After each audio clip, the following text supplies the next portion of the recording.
है, और इसमें आके यदि अपना कल्याण कर लिया तो बहुत अच्छी बात है, और नहीं तो भगवान कह रहे हैं क्या, मैंने इस अविनाशी योग को सूर्य से कहा था, और सूर्य ने अपने पुत्र वैश्वस्त मनुष्य से कहा, और मनु ने अपने पुत्र राजा इक्ष्वाकु से कहा। भगवान कह रहे हैं मैंने इस अविनाशी योग को सूर्य से कहा था, और सूर्य ने अपने पुत्र वैवस्वत मनु से कहा, और मनु ने अपने पुत्र राजा इक्ष्वाकु से कहा।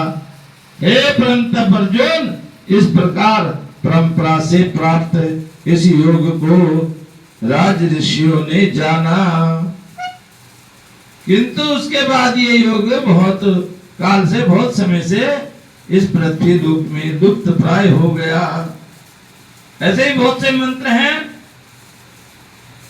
बहुत सी ऐसी विद्याएं हैं जो समय के साथ साथ लुप्त हो जाती हैं। तो भगवान कह रहे हैं अर्जुन, तू मेरा भक्त है और प्रिय सखा भी है, मेरा दोस्त भी है, मित्र भी है, सखा भी है, और मेरा भक्त भी है। इसलिए वही पुरातन योग आज मैंने तुझको कहा है, क्योंकि ये बड़ा ही उत्तम रहस्य है, अर्थात गुप्त रखने वायोग्य विषय है। अर्जुन, आपका जन्म तो अर्वाचीन अभी हाल का है, और सूर्य का जन्म तो बहुत पुराना है, अर्थात कल्प के आदि में हो चुका था। तब मैं इस बात को कैसे समझूं कि आप ही ने कल्प के आदि में सूर्य को ये योग कहा था। अर्जुन को शंका हो गई, और भगवान से कहा आप तो अभी अभी पैदा हुए हो, हैं? और सूर्य का जन्म तो बहुत पहले का है, तो मैं ये कैसे समझ लूं, कैसे मान लूं कि योग आपने कहा है। मोहनि में व्यतीतानि जन्मानि गौचार अर्जुन काम्यम वेद सर्वाणि न त्वं वेदं परंतप। भगवान बोले हे अर्जुन, मेरे और तेरे बहुत से जन्म हो चुके हैं, और उन्हीं सबको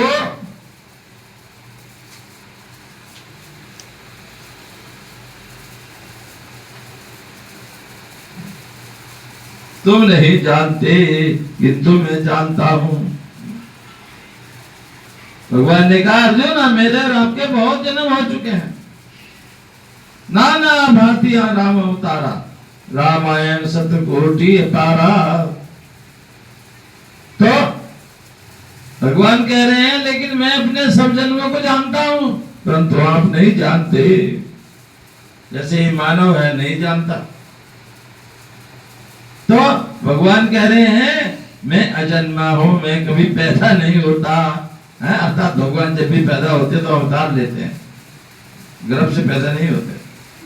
तो भगवान कह रहे मैं अजन्मा हूं, और अविनाशी स्वरूप होते हुए भी तथा समस्त प्राणियों का ईश्वर होते हुए भी अपने प्रकृति को अधीन करके अपनी योग माया से प्रकट होता हूं। बोलो वृंदावन बिहारी लाल की जय। भगवान कह रहे मैं जब चाहे अपने योग माया के द्वारा प्रकट हो जाता हूं, किसी गर्भ से मैं जन्म नहीं लेता है।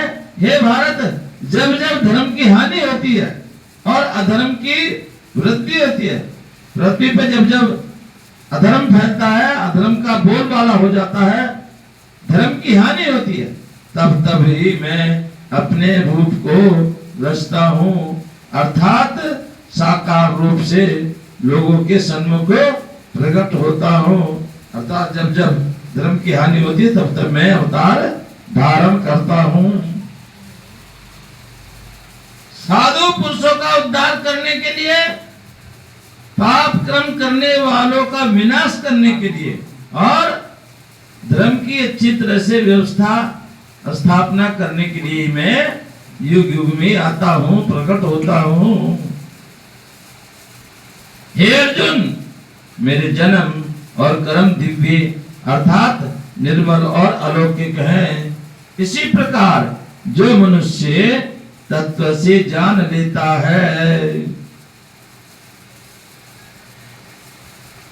वह शरीर को त्याग कर फिर जन्म को प्राप्त नहीं होता, किंतु मुझे ही प्राप्त होता है। जो भगवान को जान लेता है वास्तव में सर्वशक्तिमान सच्चिदानंद परमात्मा आज अविनाशी और सर्वभूतों को परम गति तथा परम आश्रय में आश्रय है, अनन्य प्रेम से निरंतर चिंतन करता हुआ आसक्ति रहित, जिसको मोह ममत्व न हो, कोई आशा न रहे, सब कुछ भगवान के अर्पण करके चले, इस संसार में बरतता है, उनको तत्व से जानता है, अर्थात परम पिता परमेश्वर को जानता है। और सच बात यह सब कुछ उसी का ही है, लेकिन फिर भी हम मायावश मोह माया में से फंस जाते हैं कि अपना समझ बैठते हैं।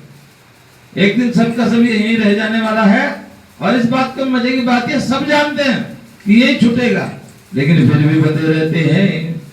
कह रहे पहले भी जिनकी रागो भय और क्रोध सर्वथा नष्ट हो गए थे और जो मुझ में अनन्य प्रेम पूर्वक स्थित रहते थे, ऐसे मेरे आश्रित रहने वाले बहुत से भक्त उपयुक्त ज्ञान रूप तप से पवित्र होकर मेरे स्वरूप को प्राप्त हो चुके हैं। हे अर्जुन, जो भक्त मुझे भजता है और जिस प्रकार भजता है मैं भी उसको उसी प्रकार भजता हूँ। याद मुझको जिसने किया, याद मुझको जिसने किया, बस मैं तो उसका दास हूँ। ढूंढते हो कहाँ मुझे, मैं तो तुम्हारे पास हूँ। भगवान कहते हैं जो मुझे जिस प्रकार से भजता है मैं भी उसको उसी प्रकार भजता हूँ। ऐसा मत सोचो कि आप भगवान का भजन करते हो। यदि आप भगवान का भजन करते हो तो भगवान भी आपका उसी तरह से भजन करते हैं, क्योंकि सभी मनुष्य सब प्रकार से मेरे ही मार्ग को अनुसरण करते हैं। इस मनुष्य लोक में कर्मों के फल को चाहने वाले लोग और देवताओं को पूजन किया करते हैं। जिसको कोई फल चाहिए, रिद्धि सिद्धि चाहिए, धन दौलत चाहिए, पुत्र चाहिए, मकान चाहिए, जमीन चाहिए, जायदाद चाहिए, तो वो कह रहे हैं वे लोग देवताओं का पूजन करते हैं, क्योंकि उनको कर्मों के उत्पन्न होने वाली सिद्धि शीघ्र मिल जाती है। ब्राह्मण, क्षत्रिय, वैश्य, शूद्र, इन चार वर्णों का समूह गुण और कर्मों के विभाग रूप मेरे द्वारा रचा गया है। इस प्रकार उस सृष्टि रचनादि कर्म का कर्ता होने पर भी मुझे अविनाशी परमेश्वर को तो वास्तव में करता ही जान। सब कुछ करते हुए भगवान कह रहे मैं करता हूं, कुछ नहीं करता। कर्मों के फल में मेरी अस्पृहा नहीं है, इसलिए मुझे कर्म लिप्स नहीं करती। इस प्रकार जो मुझे तत्व से जान लेता है वह भी कर्मों से नहीं बंधता है। अर्थात जो भी आप कर्म करते हो मन कर्म वाणी से, मन कर्म वचन से या किसी भी प्रकार उसका भगवान के अर्पण करके चलो तो फिर आप बंधन में बंधते नहीं हो। जब आपका अपना पराया मैं मेरा, ये मेरा, ये तेरा, ये उसका, तभी आप कर्मों में बनते हो और बंधन में बनते हो। यदि सब कुछ भगवान के अर्पण कर देते हो तो फिर कोई बंधन आपको नहीं बांध सकता। इन्हीं वचनों के साथ आकाशाय पतितोयम यथा गच्छति सागरम सर्वदेव नमस्कारम की स्वयं प्रतिगच्छति केशवम कलेशनाशाय दुःखनाशाय माधव श्री हरिपापनाशाय गोविंदा मोक्षदायकम।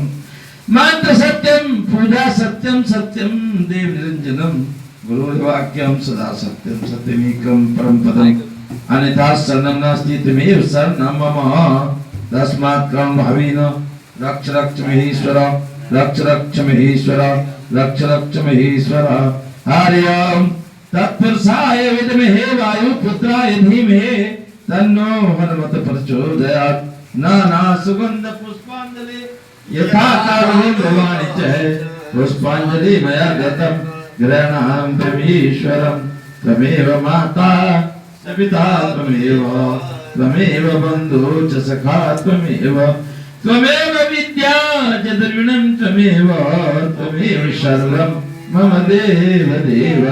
बोलो धर्म की पाप का प्राणियों में विश्व का गंगे हर नर्मदे हर जटाशंकर हर। ओम नमो पार्वती पते महादेव शंभो।